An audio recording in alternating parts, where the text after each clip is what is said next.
कुछ लोगों को लगता है हमें उनकी चालाकियां समझ नहीं आती, मगर हम खामोशी से उनको अपनी नजरों से गिरता देख रहे होते हैं।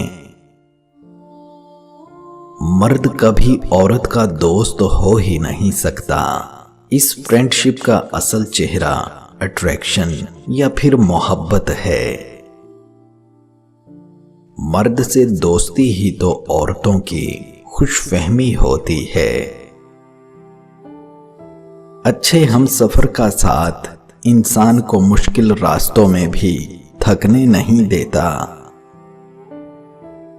जिंदगी का सबसे जोरदार थप्पड़ भरोसा मारता है।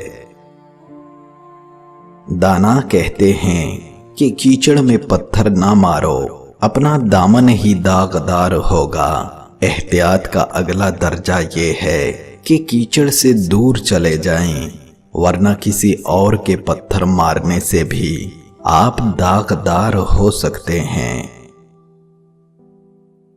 बुजुर्गों से सुना है कि कहीं सुनो कि पहाड़ अपनी जगह से हिल गया है तो यकीन कर लेना, मगर किसी की फितरत बदल गई है इसका यकीन कभी मत करना।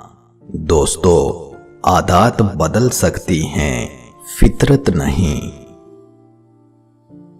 कुछ लोगों के साथ खून का भी रिश्ता नहीं होता, मगर अपनों वाली खुशबू होती है। दरअसल रिश्ते खून के नहीं, एहसास के होते हैं। जिंदगी कितनी भी मसरूफ क्यों ना हो जाए, कुछ लोगों से खलूस का ऐसा पक्का रिश्ता होता है कि वो हमारी यादों और दुआओं से कभी दूर नहीं होते। सिर्फ सच्चाई के आगे घुटने टेको, सिर्फ खूबसूरती की पैरवी करो, सिर्फ मोहब्बत का कहना मानो। मोहब्बत जितनी भी पाक क्यों ना हो, जब महबूब नंगा सामने आता है तो मोहब्बत ही एहतराम पजीर हो जाती है। औरत मर्द को उस वक्त अपना जिस्म दे देती है जब मर्द औरत को इज्जत और मोहब्बत देता है।